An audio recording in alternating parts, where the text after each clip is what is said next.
আজকে আসুক আমার ছেলে বাড়ি, আচ্ছা রকম মজা দেখাবো। এই মেয়ের কথার শেষ নেই, শুধু মুখে মুখে তর্ক, যত বড় মুখ নাই তত বড় কথা। Flashback.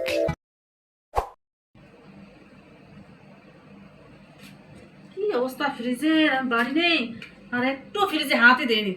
কি ময়লা করছে ফ্রিজে।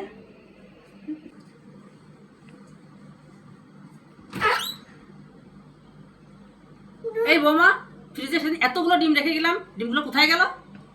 মা, সেদিন দুপুরেই তো সবাই ভুনা করে খাইলেন ডিম, আর এখন আমার কাছে জিজ্ঞেস করতেছেন ডিমগুলো কোথায়? ডিম এত কমে গেছে কেন? এটা কোনো কথা বলেন? তাই বলে এত কম? আমি কিন্তু সব গুনে রাখি। এটা কি? সেদিন কৌটো ভরে চানাচুর রেখে গেলাম, তা চানাচুরগুলো কি হলো?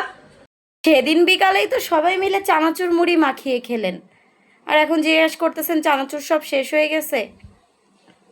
তারপরে তো বেশ কয়েকটা চানাচুর ছিল, তারপর এখন দেখতেছি নাই, সব খেয়ে ফেলেছো।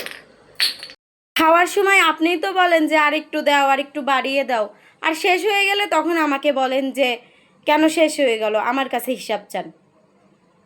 এবার কথা দেখো, খালি মুখে মুখে চুপা করে।